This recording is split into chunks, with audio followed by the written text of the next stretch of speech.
पहला गीत गाएंगे हिंदी से 2 नंबर का,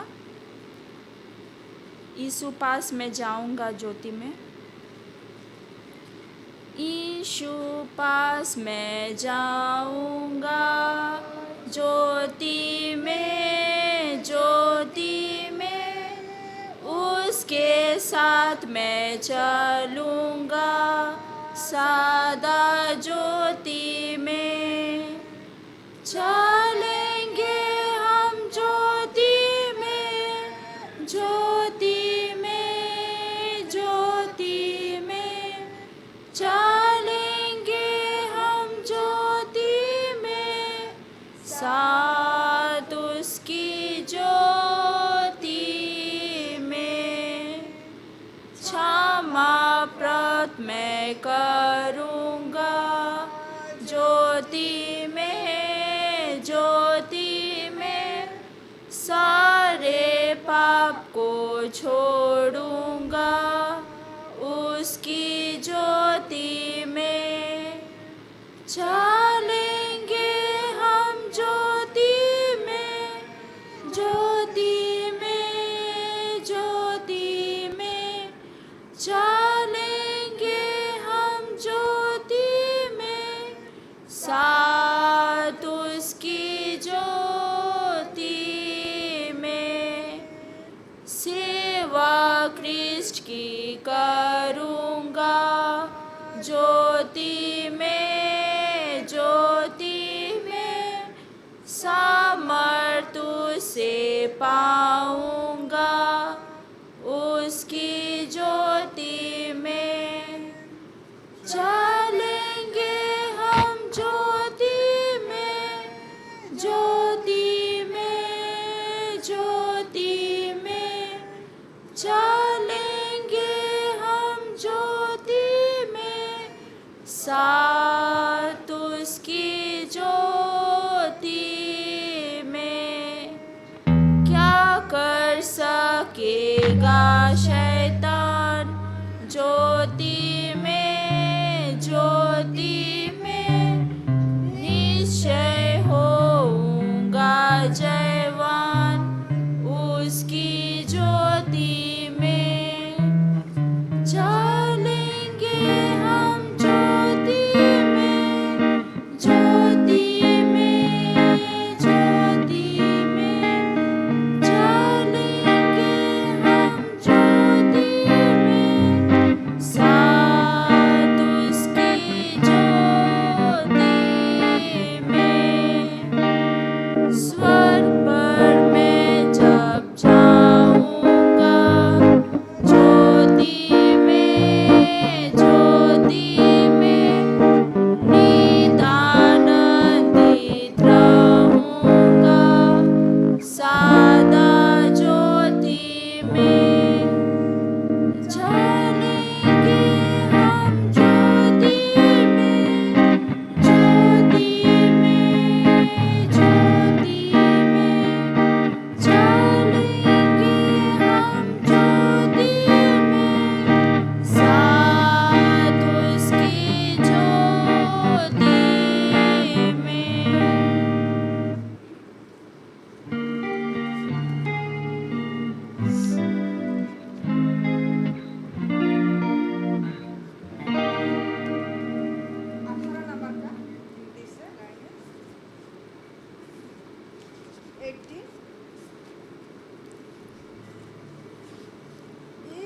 यीशु क्या ही प्यारा मित्र, पाप और दुख उठाने को उसकी शरण हम ले सकते। हम पर दुख का भार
से जाके सब कहे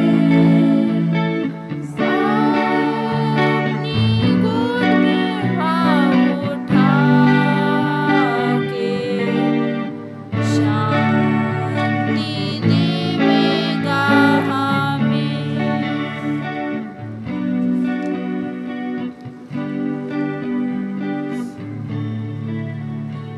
साधरी से 27।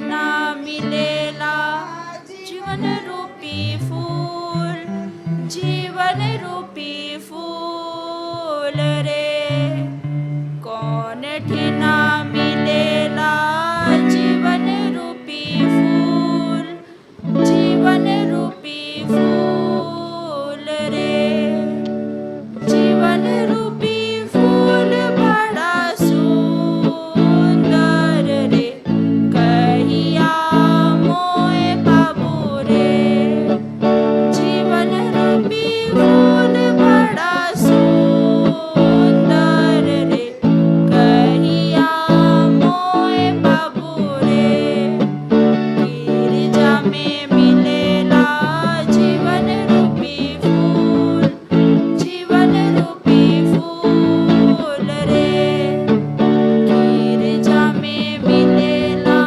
जीवन रूपी फूल, जीवन रूपी फूल रे, जीवन रूपी फूल बड़ा सुंदर रे, कहिया मोए बाबू रे, जीवन रूपी फूल बड़ा सुंदर रे, कहिया मोए बाबू रे, बाइबल में मिलेला जीवन रूपी फूल, जीवन रूपी फूल रे, बाइबल में मिलेला जीवन रूपी फूल, जीवन रूपी फूल रे, जीवन रूपी फूल बड़ा सुंदर रे, कहिया मोए बाबू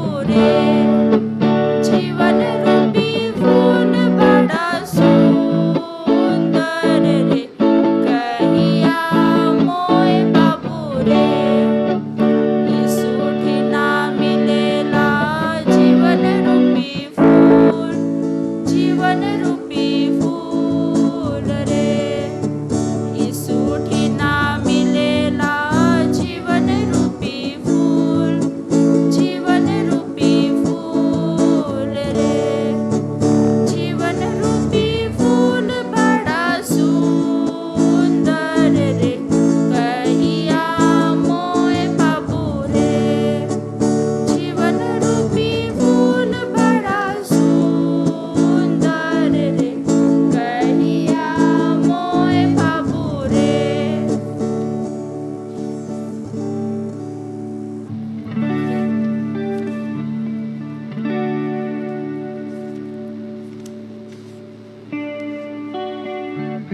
आखिरी गीत गाएंगे हिंदी से 83।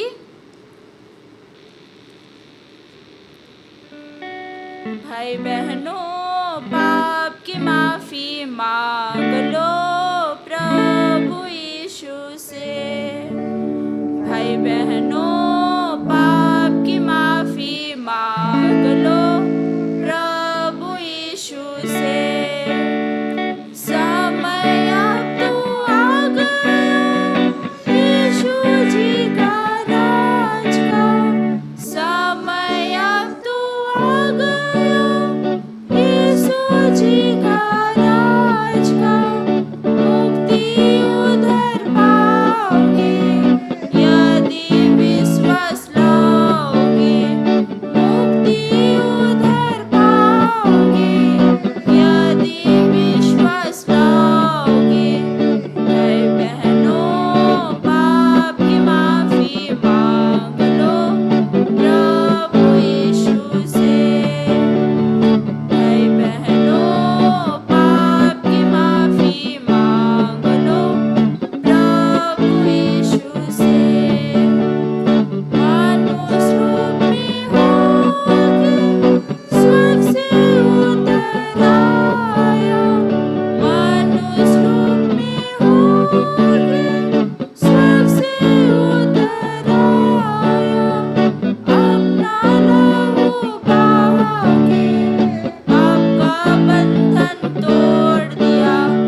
होगा सॉन्ग से भाग लेने के लिए?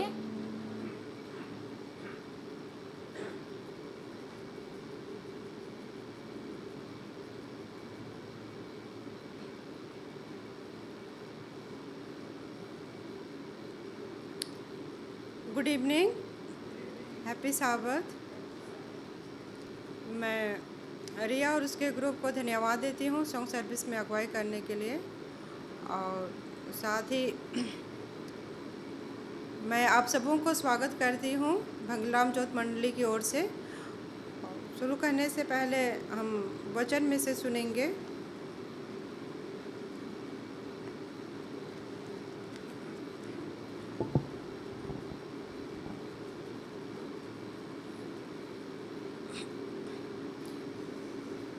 भजन संहिता की पुस्तक अध्याय 32 और पद संख्या है 8।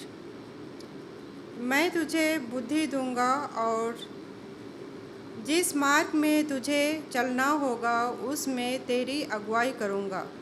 मैं तुझ पर कृपा दृष्टि रखूंगा और सम्मति दिया करूंगा। इस वचन पर आशीष हो।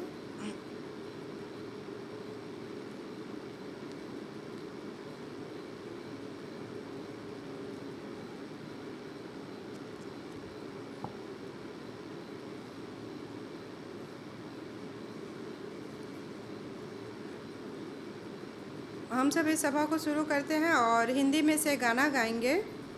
124 नंबर का गाना है। खुलना होगा तो सभा खड़ी हो जाएगी।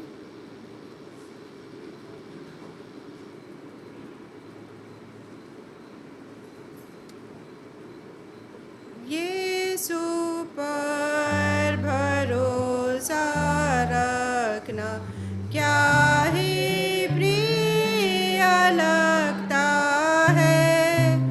उसका वचन और प्रतिज्ञा शांति देते हर समय। यीशु यीशु प्यारे यीशु, मैंने उसको जांचा है। यीशु यीशु प्यारे यीशु, तू ही मेरी आशा है। उसके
हे महान स्वर के पिता, हम आपको धन्यवाद देते हैं पिता। आपने हम सबों को पूरे हफ्ता भर भला चंगा स्वस्थ रखा है पिता।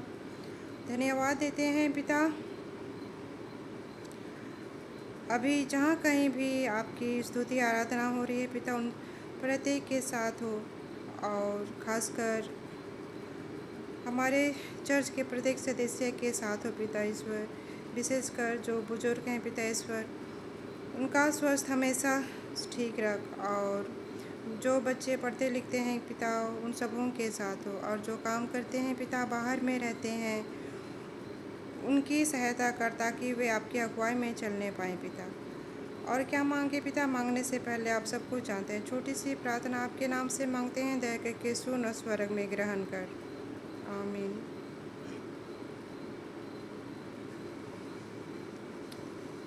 हैप्पी साबत।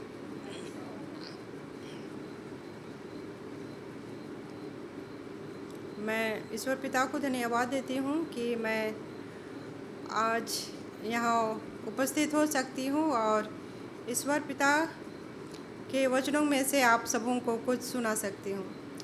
तो मैं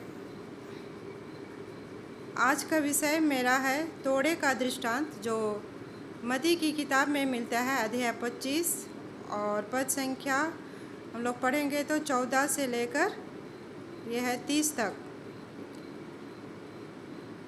यहाँ तोड़े का दृष्टांत है, जहाँ एक मालिक ने जो अपना नौकर था, 3 नौकर, उनको तोड़ा दिया था। तोड़ा शायद उस समय में चांदी नहीं, सोना को शायद बोलते थे। वह मालिक जब परदेश जाता है तो वह अपने जो 3 नौकर थे, एक को 5 तोड़ा, दूसरे को 2 और तीसरे को 1 तोड़ा देता है, और वह परदेश चला जाता है काम करने के लिए। जिसे 1 तोड़ा मिला हुआ था, वह परिश्रम करता है और उन 5 तोड़ों को वह दूसरे कामों में लगाता है, और वह 5 तोड़ा और वहाँ से कमाई करता है, और उसके पास में कुल 10 तोड़े हो जाते हैं। और जिसे 2 मिला था, वह भी उन तोड़ों को वह दूसरे कामों में, दूसरे व्यापार में लगाता है, और वहाँ से वो भी 2 तोड़ा और कमा लेता है, और जिस कारण से उसके पास में 4 तोड़े हो जाते हैं।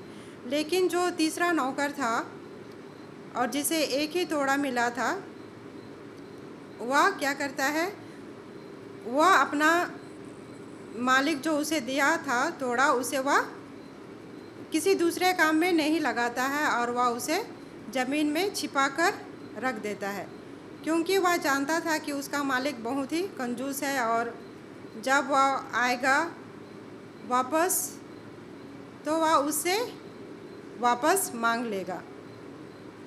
और वह सोचता है कि अगर बिजनेस में अगर नुकसान हो जाएगा और मैं इसे लगाऊंगा, खर्च कर दूंगा, और बिजनेस में मेरा अगर नुकसान हो जाएगा तो मैं अपने मालिक को क्या वापस करूंगा। और इसी डर से वह अपना जो भी तोड़ा था उसे वह ज़मीन में छुपा कर रख देता है। और कई महीनों के बाद में जब उसका मालिक वापस आता है तो वह अपने नौकरों को अपने पास बुलाता है, और वह जो उन्हें दिया था तोड़ा, उनका हिसाब मांगता है। जिसे 5 तोड़ा मिला हुआ था, वह नौकर आता है और अपने मालिक को बताता है कि आपने जो मुझे 5 तोड़े दिए थे उसे मैं दूसरे कामों में लगाया, और 5 तोड़ा वहाँ से मैं और कमाया। यह सुनकर उसका मालिक बहुत खुश होता है, और उससे वह बहुत खुश होता है, और वह उसे दूसरे कामों में लगा देता है, और उसे पूरा का पूरा 10 तोड़ा उसे दे देता है।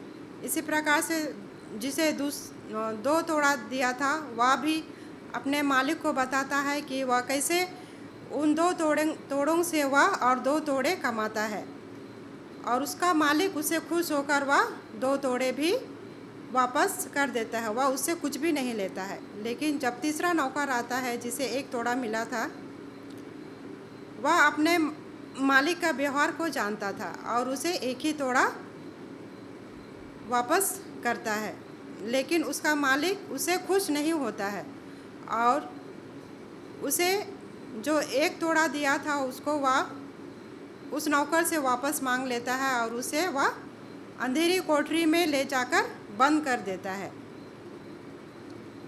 तो इस कहानी से हम लोग बहुत सारी चीज़ों को सीख सकते हैं। यहाँ हम एक चीज़ सीखते हैं कि यहाँ हम यीशु मसीह के दूसरे आगमन के बारे में हम लोग सीख सकते हैं।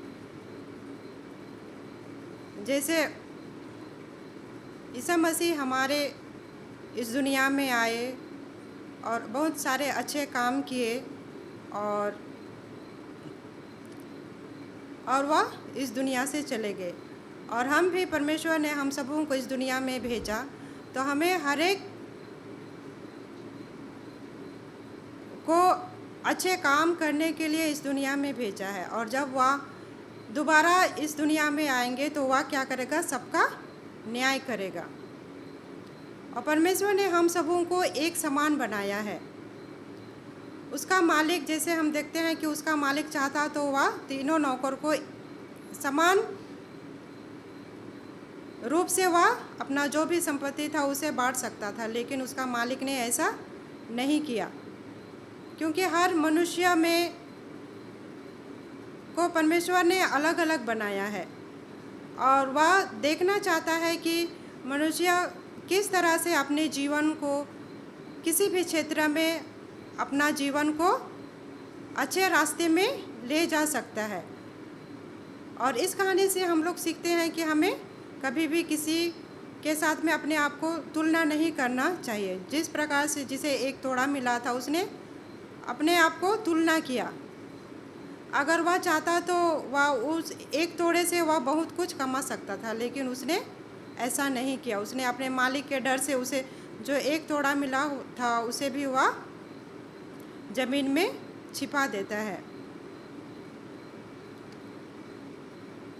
और यहाँ इस कहानी से हम लोग सीखते हैं कि जो उसका मालिक उसे जो तोड़ा दिया था उसे एक तरफ से कहेंगे तो उसे उनके पास में रखने के लिए नहीं दिया था, बल्कि उसे सौंपा था, ताकि जब वह वापस आएगा तो जो अपना जो कुछ भी सामान दिया था, रुपया पैसा दिया था, उसे वह वापस ले लेगा। तो परमेश्वर ने हमें इस दुनिया में भेजा है ताकि हम अच्छे काम करें, अच्छे कर्म के द्वारा, अच्छे चाल चलन के द्वारा, अच्छे व्यवहार के द्वारा हम अपना जीवन को हम संवार सकते हैं और हम अपने मसीह जीवन में हम आगे बढ़ सकते हैं। धन्यवाद।